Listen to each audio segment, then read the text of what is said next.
Kuwait में कर रहे थे प्रदर्शन, पड़ गया महंगा।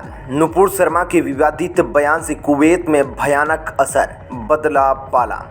कुवैत नुपुर शर्मा के खिलाफ कर रहे प्रदर्शनकारियों को भेजेगा वापस घर।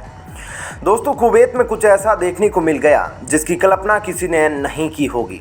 यहाँ पर कुछ लोगों द्वारा नुपुर शर्मा के खिलाफ प्रदर्शन किया जा रहा था, लेकिन उन्होंने कभी भी यह नहीं सोचा था कि यह प्रदर्शन उन्हीं को भारी पड़ जाएगा।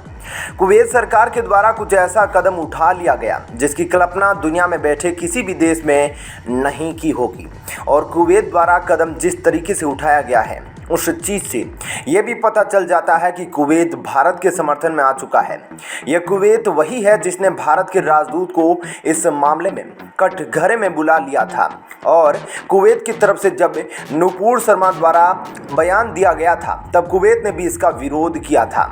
आखिर कुवैत द्वारा इस तरीके का कदम क्यों उठाया गया है, तो चलिए जानते हैं सभी बातों को डिटेल में और बढ़ते हैं वीडियो की तरफ। दोस्तों, नुपुर शर्मा द्वारा कुछ ऐसा विवादित बयान दे दिया गया है जिसकी वजह से इस समय वह पूरी दुनिया में चर्चा का विषय बनी हुई है।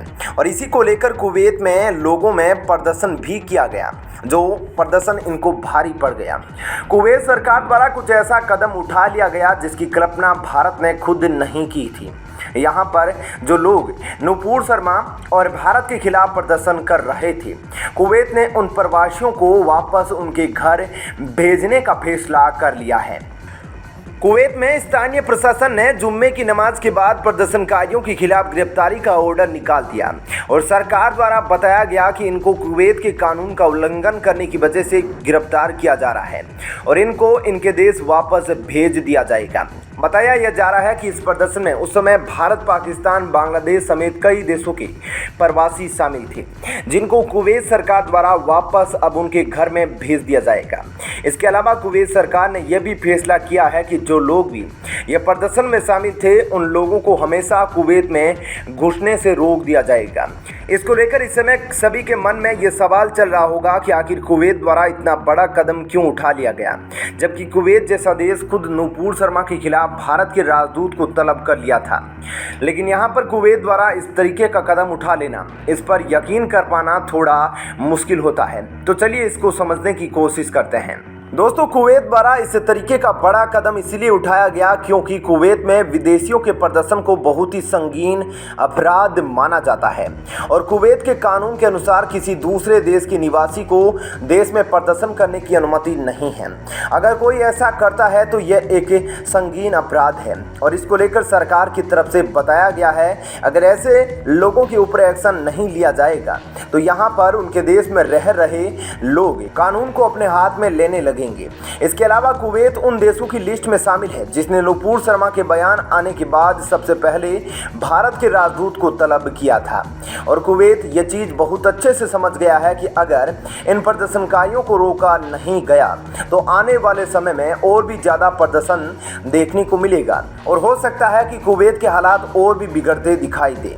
दोस्तों, कुवैत और भारत काफी अच्छे दोस्त भी रहे हैं और यही वजह है कि यहाँ पर भारत से बेमतलब कुवैत उलझना नहीं चाहता है। कुवैत उन देशों में आता है जिससे भारत के काफ़ी अच्छे संबंध भी रहे और ये संबंध काफ़ी पुराने भी रहे हैं।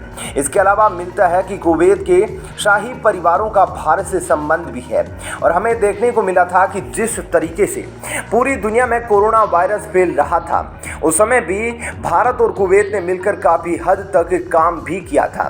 दोस्तों, कुवैत ने जिस तरीके से प्रदर्शनकारियों के ऊपर एक्शन लिया है, इसके पीछे कोई और वजह है या फिर जो बात कुवैत बता रहा है या जो कानून को समझा रहा है कुवैत की कदम उठाने के पीछे वही वजह है, या फिर कुवैत कुछ और देख रहा है जिसकी वजह से कुवैत यहाँ पर इस तरीके का कदम उठा रहा है।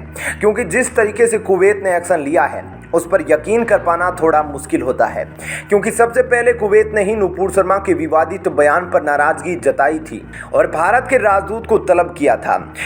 इस विषय में आप क्या सोचते हैं कि कुवैत ने किस वजह से यहाँ पर इस तरीके का बड़ा कदम उठाया है? आप अपनी राय हमें कमेंट करके ज़रूर बताइएगा।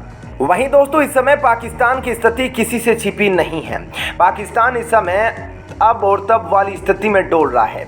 यहाँ पर पाकिस्तान के बुरे दिन कभी भी शुरू हो सकते हैं। इसी को लेकर पाकिस्तान के वित्त मंत्री की तरफ से चेतावनी भी जारी कर दी गई है।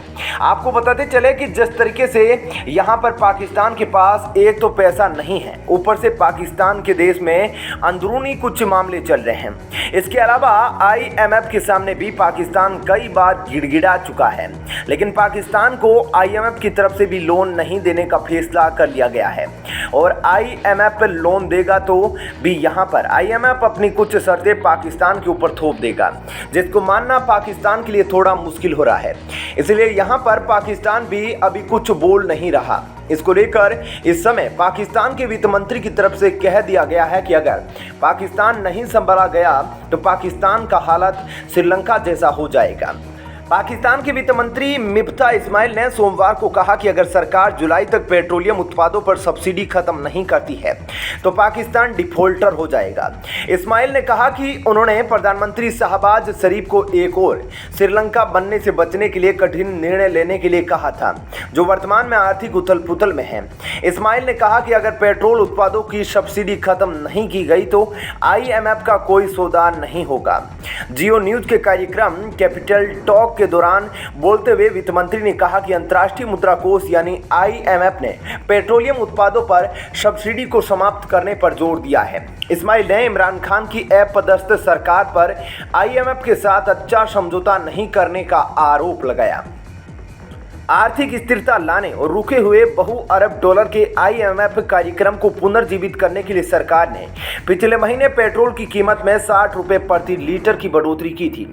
यह भी उम्मीद थी कि बजट के बाद IMF कार्यक्रम के पुनरुद्धार में कुछ बाधाएं दूर हो जाएगी, लेकिन वित्त मंत्री ने पिछले हफ्ते कहा था कि IMF मुख्य रूप से बजट को लेकर सरकार से अभी भी नाखुश है, क्योंकि उसने व्यक्तिगत आयकर को लागू नहीं किया। जियो न्यूज की रिपोर्ट के मुताबिक मिफ्ता ने पिछले हफ्ते यह भी कहा था कि पाकिस्तान में चल रही आर्थिक उथल पुथल को दूर करने के लिए कदम उठाने और पेट्रोल की कीमत बढ़ाने के बाद पाकिस्तान में कोई वित्तीय आपातकाल नहीं था। लेकिन आज के साक्षात्कार में वित्त मंत्री ने कहा कि अगर सरकार कीमतों में वृद्धि नहीं करती है तो IMF पाकिस्तान के साथ कोई समझौता नहीं करेगा और अगर ऐसा होता है तो देश को विनाश की ओर धकेल दिया जाएगा।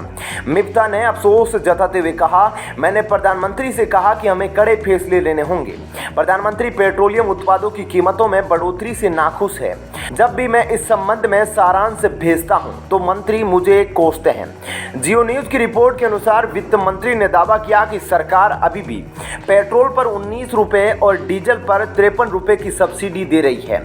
वित्त मंत्री ने पाकिस्तान की स्थिति श्रीलंका जैसी होने की चेतावनी देते हुए कहा, आज श्रीलंका महंगा तेल खरीद रहा है, उनके पास अपने लोगों के लिए दवाएं खरीदने के लिए धन नहीं है। मिफ्ता ने कहा कि PTI सरकार ने IMF के साथ सहमत निर्णय नहीं लिए। हम IMF के साथ बातचीत कर रहे हैं। PTI ने IMF के साथ अच्छा सौदा नहीं किया। उन्होंने कहा कि एक बार जब IMF के साथ समझौता हो जाता है और चीनी बैंक पाकिस्तान को अपनी ऋण सुविधा प्रदान करते हैं तो बाजार फिर से विश्वास हासिल कर लेगा। दोस्तों, कुवैत के इस फैसले को लेकर आप कितना ज़्यादा खुश हैं, हमें नीचे कमेंट बॉक्स में लिखकर बता सकते हैं। जय हिंद।